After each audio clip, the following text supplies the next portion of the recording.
Hello everyone.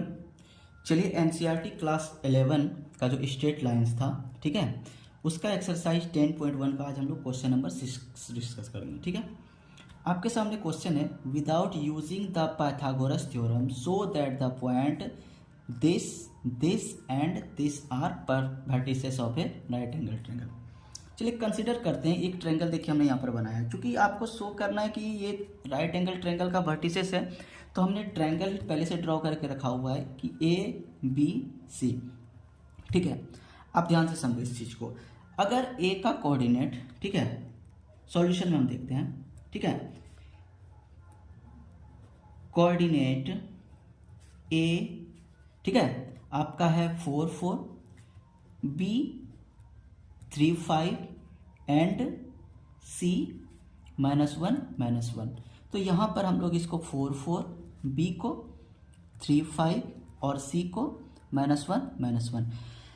आप ध्यान से समझिए, आप अगर यहाँ पर स्ट्रेट लाइन में आपने पढ़ा होगा कि अगर दो स्ट्रेट लाइन एक दूसरे पर परपेंडिकुलर हो, यानी कि ये लाइन जो है और ये लाइन, आप ध्यान से समझिए कि ए बी जो है कोई तो स्लोप बना रहा होगा, तो मान लेते हैं कि ये स्लोप m1 है, और बी सी कोई स्लोप बना रहा होगा तो ये हो गया m2।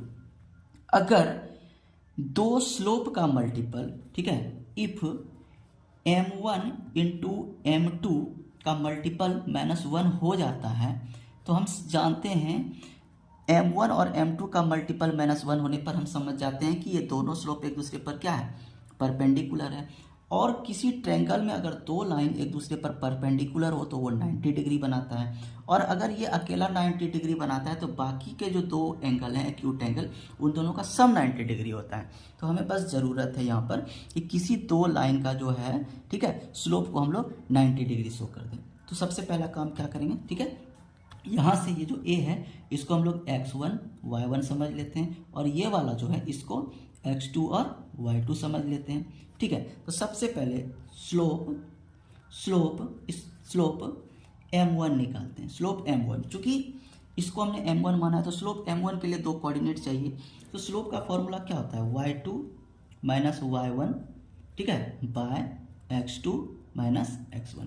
यहाँ से हम लोग लिखते हैं y2 माइनस y1, तो आप लिखोगे 5 minus 4 bye x2 3 minus x1। तो ये आपको जो m1 स्लोप मिलेगा, ठीक है, ये हो जाएगा 5 माइनस 4 1 और 3 माइनस 4 होता है -1, यानी कि आपके पास m1 जो है वो -1 आ गया। ठीक है, अब हम लोग इसको देखते हैं।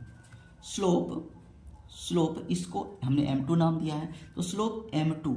अब यहाँ पर इसको अगर हमने x2 y2 लिया है तो हम लोग इसको x3 y3 समझ सकते हैं, क्योंकि इसको हमने x1 y1 लिया है। तो ठीक है, आप समझ लीजिए, अगर हम इसका स्लोप निकालें तो स्लोप का फॉर्मूला हमें पता है y2 minus y1 by x2 minus x1 होता है।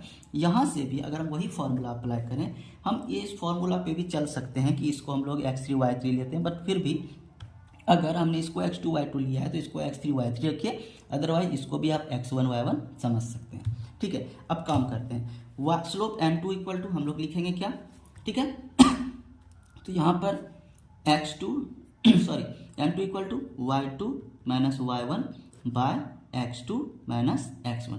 अब देखिए यहाँ पर चूंकि 3 में हम लोग माइनस कर रहे हैं किसको, इस वाले को, तो -1, ठीक है, यहाँ पर 3 x एक्सिस है, सॉरी, यहाँ पर ये जो है 5 में, क्योंकि ये है आपका y1 और ये यहाँ पर हो गया y2, या फिर ये है यहाँ पर आपका y2 और ये है y1, तो y2 माइनस y1, तो y2 minus y1 by x2 minus x1, ठीक है, y2 minus y1 by x2 minus x1, तो x2 है आपका 3 और माइनस x1।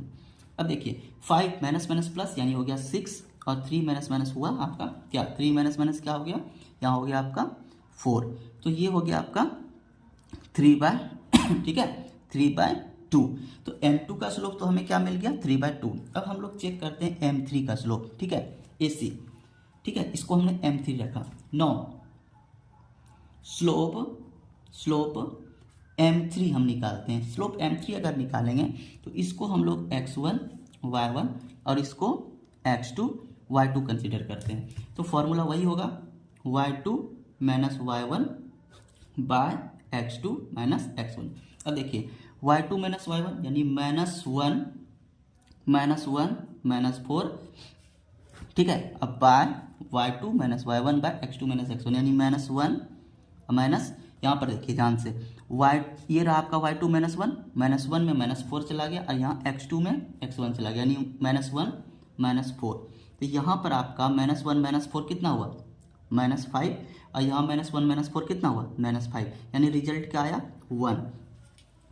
तो देखिए ध्यान से आपका m1 का स्लोप है -1 और यहाँ m1 इंटू m2 करते हैं तो आपका इसका जो मल्टीपल है m1 m2 करने पर -1 नहीं आता है, but slope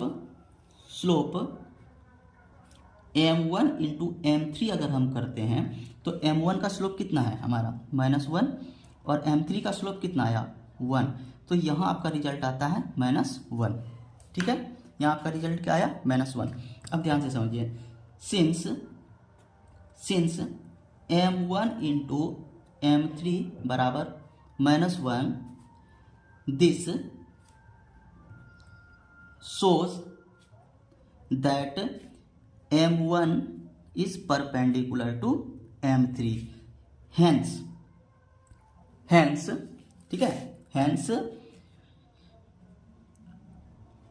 coordinates a 4 4 b 3 5 and c -1 are vertices, ठीक है, ऑफ द ट्रायंगल, ठीक है। हो गया ये, यही आपका इस क्वेश्चन का सॉल्यूशन है। अगर आपको ये समझ में आया होगा तो thanks for watching this video.